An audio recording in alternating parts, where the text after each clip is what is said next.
나우 인터뷰 코너입니다. 미국 민주당이 도널드 트럼프 대통령의 이른바 우크라이나 스캔들을 내세워서 본격적인 탄핵 추진에 돌입했습니다. 현지 시각으로 25일 백악관이 우크라이나 대통령과 트럼프 대통령이 한 통화 녹취록을 공개했고요. 이 내용에는 바이든 전 부통령을 조사해달라라는 내용이 포함된 것으로 밝혀졌습니다. 트럼프 대통령은 회견을 열고 최악의 마녀사당 사냥이라면서 격렬히 반발하긴 했지만 이번 우크라이나 스캔들 내년 11월 대선 판도를 가를 최대 변수로 떠오른 건 분명해 보입니다. 자, 오늘은 김동석 미주 한인연대 유권자 대표 전화 연결해서 이야기 나눠보겠습니다. 대표님 안녕하십니까? 네, 안녕하세요. 예.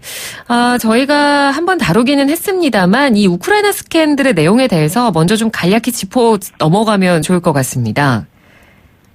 예, 이게 사실, 거의 공개된 거는 지난 7월 25일 트럼프 대통령이 우크라이나 대통령 새로 된 사람하고 통화를 하면서 2016년 이전에 그 바이든 부통령 재직 때에 바이든 부통령의 아들이 연관이 되어 있는 우크라이나 에너지 회사를 우크라이나 당시 검찰총장이 부패 혐의로 수사를 했는데 네. 그걸 당시에 부통령에 있는 바이든 의원이 그 검찰총장 수사를 시작한 검찰총장을 해임해라라는 미국 부통령 입장에서의 압력이 있었다라는 거를 그 부분을 트럼프 대통령이 이제 신임 우크라이나 대통령한테 전화를 해가지고 그거 부분을 수사를 해야 된다 하면서 이제 우크라이나에다 압력을 넣었다라는 게 그 미국 정보기관에 있는 사람이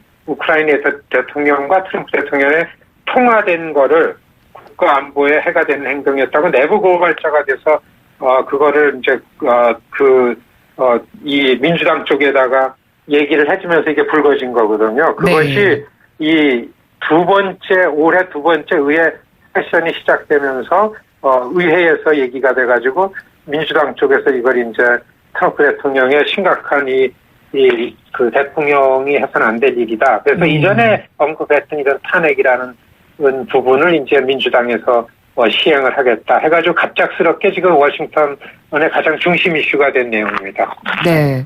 그러니까 사실 지금까지 탄핵 이야기가 이번이 처음도 아니고요. 이전에 탄핵에 대해서 얘기가 나온 적이 있긴 했습니다만 이에 대해서 지금까지 사실 낸시 펠로시 하원 의장은 좀 부정적이었는데 굳이 이 시점에 탄핵 카드를 꺼내든 이유는 그럼 뭐라고 볼 수 있을까요?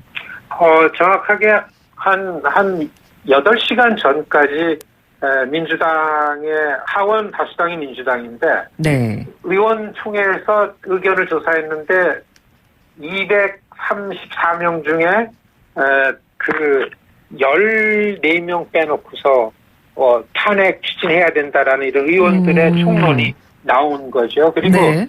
8월달 휴회 기간 동안 각 지역에서 지역 주민들하고서 지역 현안회고 활동을 했다가 9월 첫 주에 모인 민주당 의원들이 지역 여론 결론을 갖고서 의견을 맞을 때도 트럼프 대통령의 이러한 부분들은 그 탄핵감이다라고 그래서 탄핵을 추진해야 된다는 여론이 형성되었고 아시다시피 민주당 내에 그 프로그레시브 그룹이 지금 민주당의 여론을 끌고 가는데 네. 거기에 입장이 너무 확고해졌고 세 가지 이유로 낸시 펠로시나 스탠리 호이어 민주당 지금 하원 지도부가 이 탄핵 추진하는 거를 외면할 수가 없기 때문에 선거 국면의 유불리를 따지기 전에 의원들의 총론이라는 것 때문에 아마 의장이 의지를 보이고서 탄핵 그 소추 발의를 하기 위한 준비를 상임위원회에다가 하라고서 이렇게 오더를 내렸습니다. 네, 그렇군요.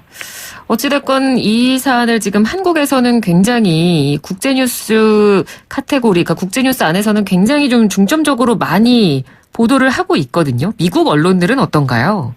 그렇죠. 백악관에서, 그러니까 한국 시간으로 어젯밤입니다. 네. 이제 내부 고발자가 내놓은 백악관에서 민주당에서 트럼프 대통령하고 우크라이나 대통령이랑 통화한 녹취록을 공개하라는 압력이 있었는데 트럼프 대통령이 공개하겠다 해가지고 공개를 했어요. 그런데 그렇죠. 녹취록 수준은 아니고요. 메모런덤이라고 표현을 하는 거 보니까 요약해가지고 그냥 주요 내용을 백악관에서 발표를 한 거기 때문에 모든 내용이 들어가지 않았다. 그래서 이제 민주당에서 이거를 다시 파본다 그러고는 있지만은 네. 그 녹취록 공개된 걸 기점으로 해가지고 거의 90% 미국 미디어들은 이 뉴스가 전부를 덮고 있다고 해도 틀리지 않을 정도로 네, 그래서 꽤 빠른 속도로 시민사회가 여기에 집중을 하고 있습니다. 네. 그러면 어젯밤에 녹취록이 공개되기 전까지는 미국 국민들이 이 사안에 대해서 어떻게 심각하게 생각했습니까? 여론이 어땠나요? 원래 트럼프 대통령이 이 국정을 운영하는 스타일 자체가 예측할 수 없고, 그렇죠. 그 다음에 어느 게 팩트고 어느 게 가짜 뉴스고 이런 구분할 수 없을 정도로 이렇게 복잡하게 했다가 그 트럼프 대통령이 자기를 주목하게 만드는 하나의 이런 방식 아닌가라는 측면에서 왔기 때문에 이 중간선거 이후에는 이 트럼프 대통령의 국정 운영이 일반 국민들한테 그래도 좀 안정되게 좀 이렇게 진정이 됐었죠. 네네. 그렇기 때문에 별로 주목이 안 되다가 네. 구체적으로 내부 고발자에 의한 고발로 인해서 민주당에서 당 차원에서 이걸 결의를 하고 이제 의원총회에서 결의를 하고 시작되면서 시민사회에서는 주목도가 높아졌죠. 어쨌든 선거 전국의 가장 핵심적 사안으로 굉장히 큰 이슈화 된 것만은 분명합니다. 네. 그러면 이 사안이 대통령의 탄핵까지 갈 만큼의 심각한 사태라고 국민들도 생각을 하고 있습니까? 워싱턴에 집중하는 전문가들은 그 의견이 좀 엇갈립니다. 네. 한쪽에서는 트럼프 대통령이 선거를 의식해서 선거 초반 시작할 때에 이 주도권을 잡기 위한 프로젝트가 아니었나라고서 평가하는 사람들도 많고, 네. 한쪽에서는 탄핵이라는 것이 가능하지 않다. 그렇기 때문에 민주당 쪽에서 유불리를 따져보는 전문가들이 많은데 민주당이 유리할 게 별로 없다라고 하는 의견이 의외로 많이 나왔습니다. 왜냐하면은 이 하원에서 탄핵 소추안이 발의되더라도 이 상원에서 그 결과를 결정할 수 있는데, 그렇죠. 숫자적으로 따져볼 때는 가능한 일이 아니고, 그렇죠. 그리고서 양 당이 다 이제 의회 정치 지도부는 극좌와 극우에 있는 프리덤 커커스하고서 프로그레스 그룹이 운영을 하기 때문에요. 시민들이 이런 정쟁 가운데에서 이것을 진짜 대통령 리더십, 대통령의 부패 혐의로 볼 수 있는가라는 데서도 이제 쉬워하지 않다라는 거고요. 네. 그리고 이런 게 흘러나오면서도 초점을 맞춰가지고 대통령 지지율 한 거에 있어가지고 트럼프 대통령의 지지율이 이렇게 이런 것 때문에 떨어지거나 그러지 않았었습니다. 네. 그리고서 이럴수록 트럼프 대통령의 그 지지층이 점점 결집되기 때문에 민주당은 비교적 이성적 판단을 하고 지지층이 있는데 우리말로 표현하면은 그 무조건 지지. 무조건적인 지지요. 예. 네. 그러게 트럼프의 지지층이기 때문에 오히려 선거 국면에서는 이렇게 일을 벌리는 게 트럼프한테는 유리하지 않을까라고 논평하는 전문가가 아직 좀 많습니다. 그렇군요. 자, 그럼 다시 공개된 녹취록 이야기로 돌아와서요. 그 녹취록 내용이 아까 말씀해 주신 대로 100% 공개는 아니지만 요약본의 형태로 공개가 된 거고, 근데 그 요약본의 내용만 살펴봐도 일단 조 바이든 전 부통령에 대한 조사를 요청한 건 맞는 걸로 일단 확인이 된 건데, 그 의혹의 핵심 부분은 이거잖아요. 그러니까 우크라이나에 미국이 군사 원조를 해주는 대가로 조사를 요청한다. 근데 이 부분에 대한 직접적인 발언은 없었거든요. 이제 이 통화 내용 전부를 조사해서 나와야만 이제 이것이 판가름할 수 있는 그런 그 계기가 되는데 아직 정확하게 나오지 않았는데 사실 그 녹취록을 공개하면서 백악관에서 공화당 의원들에게 내부적으로 보내는 메모를 잘못해가지고 그 토킹 포인트를 민주당 의원실에도 같이 보내는 실수를 했어요. 그랬나요? 그렇기 때문에 그게 나오는 걸 보면서 민주당이 이제 너무 화가 좀 난 거죠. 그래서 오히려 낸시 의장이 한 6개, 사실 탄핵 추진은 지난 7월서부터 구체적으로 들어가 있었습니다. 스탠리 호예어와 낸시 펠로시 지도부의 의지가 없어서 그렇지 해당 상임위가 다 조사를 해가지고 법사위에다가 주고 법사위에서 탄핵 소추 결의안을 내자라는 거는 내부 의원들끼리는 이미 움직임이 있었었거든요. 그러니까 여론은 이미 충분히 조성이 돼 있었다는 그렇죠. 말씀이시죠. 네.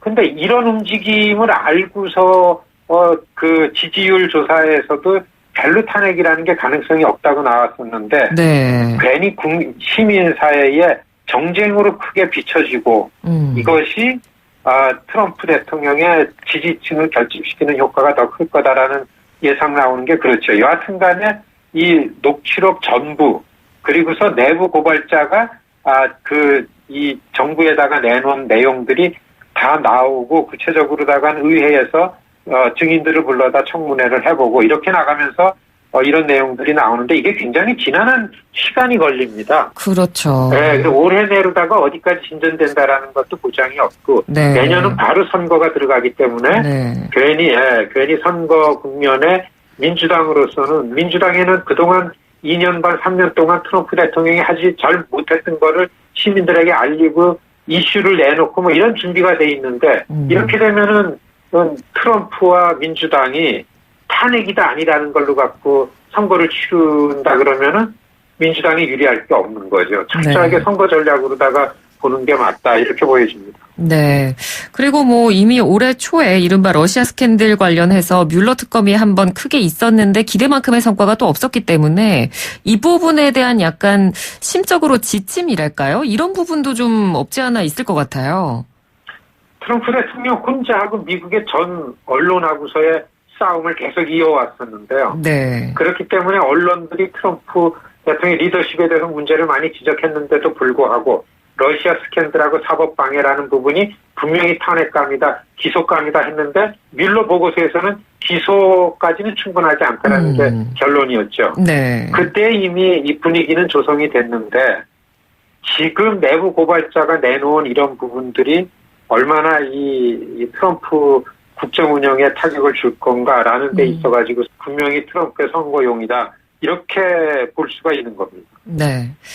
자, 그럼 끝으로요. 사실 한국 입장에서는 이 부분도 좀 우려스럽습니다. 아까 대표님께서 말씀해 주셨듯이 이번 이 스캔들이 워싱턴 정가의 중심 이슈로 떠올랐다라고 말씀을 해 주셨잖아요. 근데 우리 입장에서는 유엔 총회 그리고 한미 정상회담도 잘 됐고 그래서 북미 실무 협상까지 잘 가지 않겠나 이런 기대감이 높아지고 있는 상황이었기 때문에 이러다가 북미 이슈가 좀 뒤로 밀리는 게 아닌가. 이 부분에 대해서 좀 우려를 할 수도 있을 것 같거든요.